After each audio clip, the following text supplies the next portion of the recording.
Mr. President, distinguished members of the Court, it is an honor to address you for the first time and a special privilege and responsibility to do so on behalf of the Gambia. I will continue the Gambia's submission by describing the clearance operation that Myanmar conducted in a second village in northern Rakhine State, known as Chutpin. You just heard from Ms. Pasipanutka about the brutal clearance operation visited upon the village of Minji. As I will explain, a remarkably similar and cruel fate befell Chutpin, a different village in a different township, more than 90 kilometers from Minji, where the Tatmadaw massacred some 400 Rohingya. As Mr. Reichler showed you yesterday, Chutpin, known in Rohingya as Shuap Parung, is a village tract in northern Ratadang Township, surrounded by rice paddies and forest. It included a Rohingya settlement, at the time inhabited by about 1,200 people, and a nearby ethnic Rakhine hamlet with an estimated population of 400. Rohingya families there were farmers and laborers, raising livestock and cultivating vegetables. Many were at home for lunch or at the mosque for prayers when the Tatmadaw began the clearance operation at around 2 p.m. on the 27th of August 2017. Accompanied by other security forces and ethnic Rakhine people, Tatmadaw soldiers emerged from the direction of the Rakhine hamlet and encircled the Rohingya village. The clearance operation in Chutpin then unfolded according to a familiar modus operandi, characterized by 5 distinctive features. First, indiscriminate killing of Rohingya civilians. The UN fact-finding mission found, quote, the security forces opened fire, shooting at villagers, including those who were fleeing, end quote. This finding is corroborated by considerable first-hand witness testimony and independent investigations by reputable organizations. Amnesty International, for example, reported that Myanmar security forces attacked the entire Rohingya population in Chutpin. In the words of one survivor, as villagers fled towards the surrounding paddy fields, the Tatmadaw fired at them, killing whoever they could. Many Rohingya, including children, were killed. A mother recalled the murder of her 2.5-year-old son, quote, the military were all around shooting. A bullet shot through my son's stomach and opened it. I saw the blood coming out of his stomach and I fainted, end quote. The infant died soon after. Another survivor, a 12-year-old girl named Fatima, described how soldiers opened fire from behind her family as they were running from their house, killing her father and her 10-year-old sister. The Tatmadaw went door to door, dragged people out, and shot them at point-blank range, or cut their throats with large knives. As a witness told Fortified Rights, the military shot people and the Rakhine were cutting heads. Some of the people were shot by the military first, and when they were lying down, the Rakhine came and cut their necks. As another survivor told the UN fact-finding mission, if people were not killed by the first gunshots, they were slaughtered with long knives to make sure they were really dead. The second pattern in Chutpin is that the men and boys were singled out and systematically executed. In the northern part of Chutpin, for example, soldiers forced a group of villagers into a school and executed the men and boys. A victim whose husband was killed recalled, I saw so many bodies in front of the school. Some had been shot, some had been cut. All of the dead bodies were bound, their hands tied with rope. There were bullets on the ground everywhere. There was so much blood. The dead bodies were like stones in a field. House after house, the Tatmadaw repeated this pattern. When soldiers entered into a woman's home, they took her husband and father-in-law into the yard and shot them there. In another, they dragged a man outside and fired repeatedly into his chest. Another survivor saw her husband and son tied up, beaten, and slaughtered as the soldier cut their throats. In a statement taken by the IIMM, a witness testified, "The militaries took my son. They brought him to the alley of a paddy field. 4 soldiers surrounded my son. He was killed in front of my own eyes. A soldier put bullets into his long gun and shot him in the temple. He died immediately." Those Rohingya who managed to reach a paddy field found no safety. The Tatmadaw apprehended them, separated the men and boys, tied their hands behind their backs, and shot them all.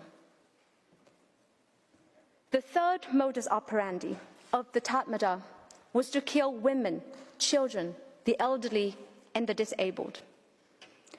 The UN fact-finding mission determined that, quote, "a large number of women and children were victims of the attacks. Children, including infants and babies, were specifically targeted. Some were wrenched from their mothers' arms and thrown to the ground. Others were thrown into fires and burned alive." This finding is again corroborated by witness testimony and independent reports from reputable organizations. A witness, for example, testified to the IIMM how she saw the military gather hay to start a fire and threw some little children in the fire. She said, "I saw 4 or 5 of them being thrown. They were throwing them like a ball." Another survivor recalled how after the Tatmadaw had left, he found the bodies of his 2 nephews in the fields beheaded. One was 6 years old, the other was 9 years old. One woman recounted, as she was being kicked and punched, she felt her infant son ripped from her arms and saw one of the military men throw him on the ground. As soon as he hit the ground, he was shot and killed. In yet another instance, soldiers gathered a large group of women and children. They snatched the children from their mothers' laps. A witness reported, "If any mother cried out for their baby, they shot them. They killed 10 women for that." Soldiers then dragged the children and babies to a nearby burning home and threw them into the flames alive. Witness NJ is a victim from Chitpin. The court will hear directly from her next week. She has described how the military grabbed her 3-year-old son out of her arms, used a knife to stab him around the chest or stomach area, and some of his innards spilled out. The military then carried her son towards her neighbor's burning house. She recalled, "I could hear my son screaming and see him struggling and arching his back, trying to break free. I saw them throw my son into the burning house. I could no longer see my son or hear him screaming." As for the fate of the elderly and disabled people in Chitpin, one elderly woman described to the UN fact-finding mission the brutal murder of her 70-year-old brother. Quote, Soldiers used rifle butts to beat my brother on the head, and I saw his brains come out." End quote. Other witnesses confirmed that the Tatmadaw captured and killed a man named Osman, who had both physical and mental disabilities.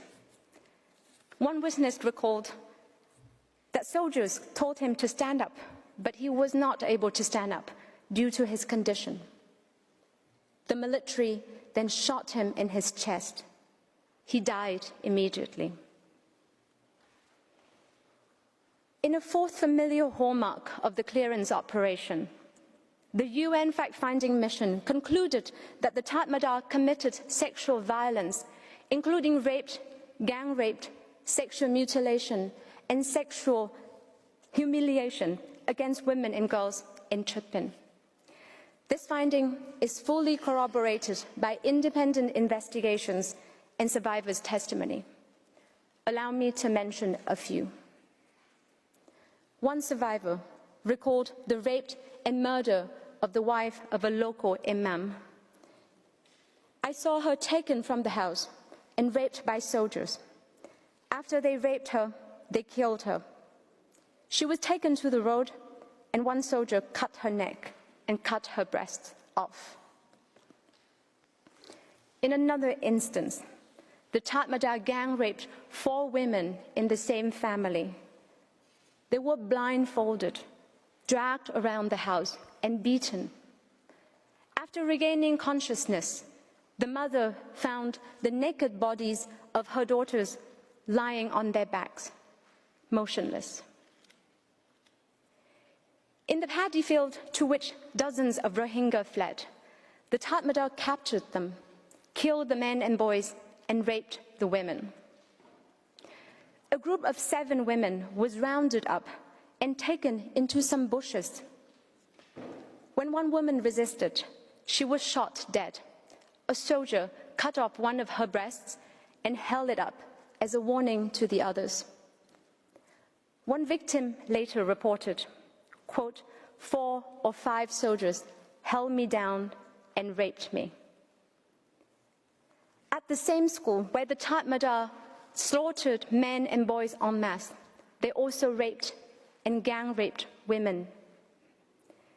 As the victim told the IIMM, "Once the militaries took me inside the school, they blindfolded me with my hijab. They threw me on the floor, on my back, and did whatever they wanted. By this, I mean they raped me. More than one raped me, but I don't know how many. Maybe 2 or 3. Another recounted that when the Tatmadaw soldiers dragged her to the school, she found women screaming and crying and saw 2 women being raped and one baby of one of the victims being thrown into a fire. Others recounted being raped repeatedly, along with other women, for 3 hours. Witness NJ also testified that she was beaten and raped by 2 soldiers until she lost consciousness. This happened after she witnessed the brutal murder of her son at the hands of the Tatmadaw. Mr. President, the Tatmadaw perpetrated sexual violence against women and girls in Chutpin in a particularly vicious manner, as if the rape and gang rape were not cruel enough. Victims included children. Others were pregnant and died bleeding uncontrollably, their naked bodies covered in blood from head to toe. One victim was raped 40 days after giving birth. As her baby was crying, a soldier cut off the woman's breast and gave it to the child. Another witness, in a statement obtained by the IIMM, testified, "I have seen with my own eyes a woman 9 months pregnant being raped and killed with a knife. They cut her belly." The fifth distinctive feature of the Tatmada's clearance operation in Chutpin is the intentional destruction of the Rohingya part of the village. The UN fact-finding mission determined that Myanmar security forces used launchers to set houses on fire, including those still occupied, and forced Rohingya inside houses, which were then intentionally set alight. The mission's determinations are again supported by witness testimony and independent reports. One survivor described in a statement taken by the IIMM how the Tatmadaw used launchers to burn Rohingya homes. I saw 2 military soldiers positioning 2 of those big weapons with a round wheel and a tube in front. The military's fire and the bullets from those weapons were non-stop. Amnesty International, based on its own investigation, likewise reported that the soldiers, the BGP Border Guard Police, and local vigilantes burned Rohingya houses using petrol can and matchsticks and projectiles shot from a shoulder-fired grenade launcher. A witness told Fortified Rights that the military took some dead bodies and put them in a cowshed. They piled them in the shed and then just burned them, including the shed. UNOSAT analysis of satellite imagery confirms that the total destruction of Chutpin took place in the days immediately following the clearance operation. The burn pattern is comprehensive on the Rohingya side, shown in the brown areas in the middle of the image on your screen. Meanwhile, the nearby Rakhine hamlet, shown on the top right corner of the image on your screen, remained intact. Based on its own forensic examinations and the consistent and detailed testimony of Chutpin survivor, Physicians for Human Rights concluded that, quote, the savagery inflicted on the people of Chutpin is a typical example of the widespread and systematic campaign that Myanmar authorities have waged against the Rohingya people. The UN fact-finding mission determined that the Tatmadaw, specifically the 33rd Light Infantry Division, led the Chutpin clearance operations, acting in concert with other security forces and ethnic Rakhine people, including the ethnic Rakhine chairperson of Chutpin. Amnesty International reached the same conclusion, reporting that, quote, the principal perpetrators of the 27 August massacre and rapes in Chutpin were soldiers from a unit of the 33rd Light Infantry Division. A witness also confirms in a statement taken by the IIMM that the perpetrators in Chutpin were Myanmar's security forces. Quote, that day, military, police were all mixed and working together, burning houses, cutting people with knives, or shooting at running people. I could see various security forces clearly and distinguish them by their uniforms. In the end, the Tatmadaw killed hundreds of Rohingya and brutalized hundreds more in the clearance operation at Chutpin. Independent assessments placed the death toll at between 358 and 400, including an estimate of 127 children under the age of 6. That is 1/3 of the Rohingya population in Chutpin. Survivors described seeing bodies strewn across houses, lanes, and fields. Others saw children's corpses floating in the river. An exact accounting of the death toll in Chutpin is impossible because people were shot and dismembered and everything burned. But, Mr. President, the convergence of the UN fact-finding mission's report, consistent witness testimony, independent investigations, clinical findings, and even satellite imagery admits of only one conclusion. There was an organized and coordinated attack to destroy the Rohingya in Chutpin. Mr. President, members of the court, what does Myanmar say about Chutpin? Counterterrorism. What does Myanmar say about the ruthless killing of unarmed civilians? Counterterrorism. What does Myanmar say about the Tatmadaw raping and gang raping women and girls? Counterterrorism. And what does Myanmar say about the Tatmadaw stabbing and burning children alive? Counterterrorism. That does not add up. Counterterrorism cannot explain any of the horrific acts of brutality, sexual violence, and wanton cruelty we have just reviewed. Myanmar argues that the Gambia's reliance on the evidence I have just described is somehow flawed because it, quote, ignores the context and circumstances in which the counterterrorism operations took place. Myanmar specifically alleges that a member of ASA from Chutpin attacked the Chutpin police with homemade bombs, as if that could be an excuse for targeting everyone in the village, for massacring children and infants, and for raping women and girls. But even if such an attack did occur, the UN fact-finding mission pointed out that, quote, plans for a clearance operation in Chutpin appear to have been made prior to this incident, end quote.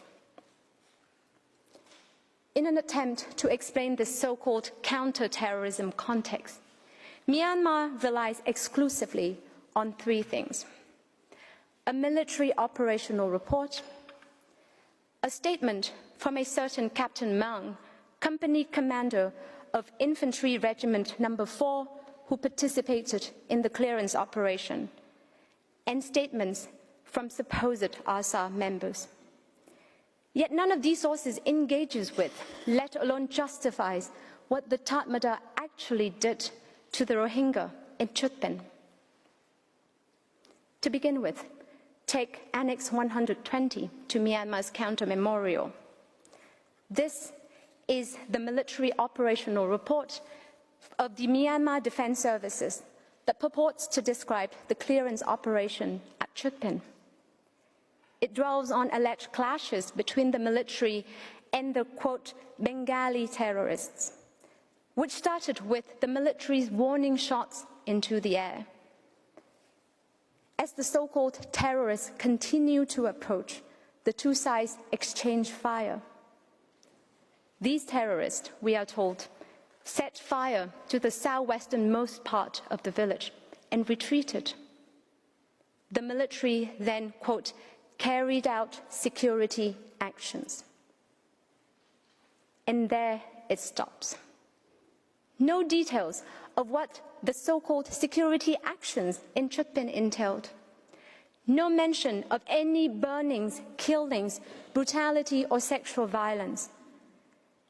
Mr. President, as with Minji, the reality in Chutpin was not clashes with terrorists. The Tatmadaw indiscriminately, deliberately, and systematically killed Rohingya men, women, and children, raped and gang-raped women in the most cruel manners, and set houses ablaze. As Professor Newton will tell you next week, nothing in modern counterinsurgency doctrine and nothing in Myanmar's own purported rules of engagement permits that.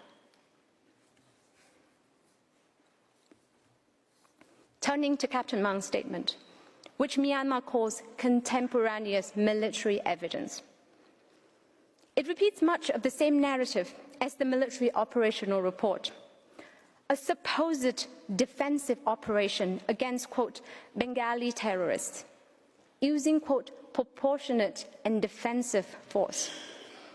The statement also describes Captain Mang's own orders given to his subordinates, said to be, quote, in accordance with the right to protect and the rules of engagement, including, quote, not to shoot the elderly people, women, children, those who turned back and ran away, and the Bengali civilians who are staying inside their houses. There are at the outset serious concerns as to the independence and reliability of Captain Mang's testimony. He is a serving military officer who personally participated in the clearance operation. Moreover, his statement was taken in 2017 in a Myanmar military investigation of unknown composition and procedure. These internal military processes, as Professor Darjan will explain, have been widely criticized to be systematically flawed and conducive to impunity. But even setting these difficulties aside, his statement is uncorroborated by any independent source and is flatly contradicted by the overwhelming evidence of what actually took place in Chutpin. The record shows indiscriminate shooting, including at those who were running away, the killing of infants and children, disabled and elderly people, mutilation and raping of women and girls, and houses set alight with people still inside. Mr. President, is this counterterrorism? Not according to Myanmar's own purported rules of engagement. Not according to Captain Mang, even if we take what he supposedly ordered his subordinates to do at face value. Unless, of course, the entire Rohingya population in Chutpin is treated as terrorists. Finally, Myanmar relies on statements from men it claims to be ARSA members to suggest that ARSA and Rohingya villagers themselves burned Chutpin.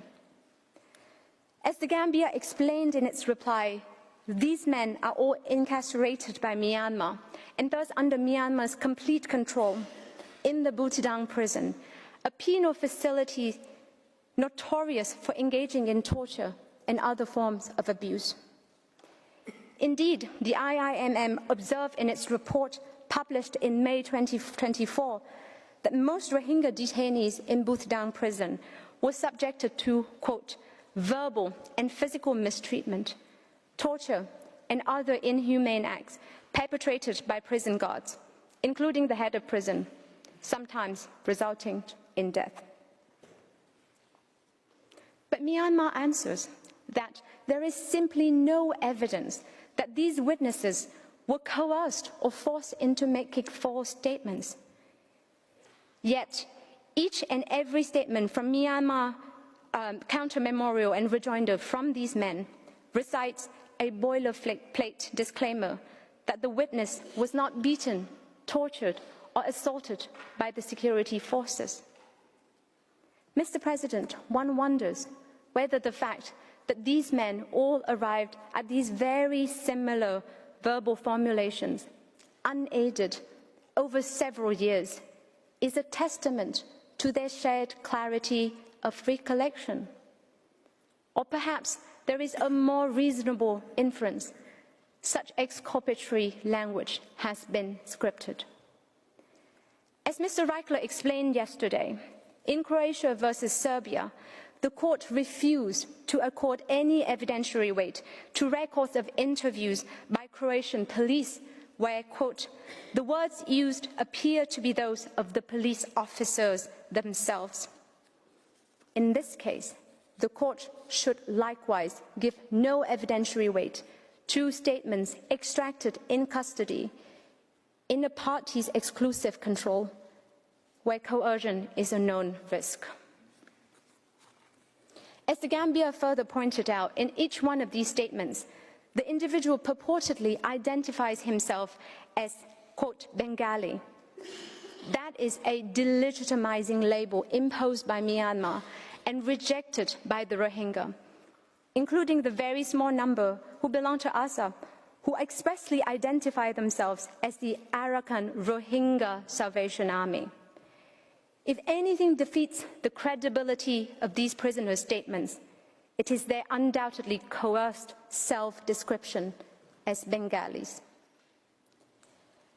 Moreover, the contention that ARSA and Rohingya villagers burned their own village is contradicted by overwhelming evidence in the form of extensive witness testimony, the reports from the UN fact-finding mission, and reports from reputable NGOs, all confirming that the fires in Rohingya villages were started not by ARSA or any of its alleged supporters, but by the Tatmadaw. Having failed to engage with the Gambia's evidence, Myanmar resorts to a blanket denial that the Myanmar Defense Services engaged in any indiscriminate physical and/or sexual violence in Chutphen. It does not even attempt to provide evidence negating the fact that these atrocities occurred, much less to show that they are not imbued with genocidal intent. The Gambia's account of what happened in Chutphen rests on independent, multifaceted, and convergent proof. The UN fact-finding mission's 2018 report, grounded in more than 50 witness interviews from Chutphen, is corroborated by separate investigations by Amnesty International, Physicians for Human Rights, Fortified Rights, the International State Crime Initiative, as well as more than 20 witness accounts compiled by law, 4 signed witness statements taken by the IIMM, and the affidavit of witness NJ. Myanmar somehow dismisses this body of evidence as unreliable. But as Mr. Reichler explained yesterday, the Gambia's evidence is not only credible, it is compelling, and it warrants substantial weight. Myanmar has offered nothing in response but its own military operational report, statement from its own military officer, and words ascribed to detainees in its custody in one of its most notorious torture-ridden prisons. Its attempt to refute and discredit the Gambia's evidence is cynical. Mr. President, let us consider their challenge to the Gambia's evidence in Chutphen. First, Myanmar points to 2 IIMM witness statements which it says contradict our position that sexual violence is part of the Tatmadaw's modus operandi in Chutphen. In reality, those witnesses merely note that a group of women from Chutphen were allowed by the military to proceed to Uorofara, a nearby village. The witnesses do not say that no killing or sexual violence occurred at Chutphen, only that it did not occur to those women. Their testimony does not negate the evidence from multiple credible sources regarding what happened to scores of women and girls elsewhere in the village at the hands of other soldiers. That evidence leaves no doubt that the Tatmadaw perpetrated sexual violence against Rohingya women and girls in Chutphen. Second, Myanmar asserts that because some witness statements and account summaries from Legal Action Worldwide are anonymous and in one identified case reflect inconsistencies between 2 accounts given by the same person, none of the law material should be trusted. To be clear, the Gambia does not rely on either of these 2 accounts in respect of Chutphen. But in any event, this misses the point. Anonymization and interview notes are standard protection measures in atrocity documentation, and they do not make the content false. What matters is whether different independent sources point to the same core facts, and here they do. The witness accounts provided by law for Chutphen align with the UN fact-finding mission's determinations, with the 4 witness statements taken by the IIMM, with independent organization reports, and also with medical reporting of injuries that are typical of sexual violence. Myanmar's suggestion that identify one witness as the same individual across a collated interview note and a later signed statement somehow taints the entire corpus of the Gambia's evidence on Chutpin is simply not serious. Myanmar's challenge to the Gambia's evidence picks at labels, formats, and isolated discrepancies while avoiding the substance. The totality of the evidence on Chutpin is consistent and mutually reinforcing on the essential details of the clearance operation, namely indiscriminate shooting at fleeing civilians, targeting of infants and children, sexual violence, and the burning of Rohingya homes surgically and comprehensively. None of that is diminished by pointing a microscope at isolated discrepancies in a very small number of witness accounts. The fact that Myanmar has had to go to such lengths in search of a defense speaks to the desperation of its case. The convergence across multiple sources of independent evidence points clearly, convincingly, and overwhelmingly to one conclusion.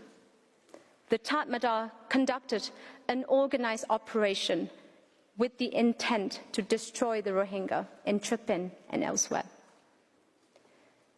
Mr. President, members of the court, I thank you for your kind attention.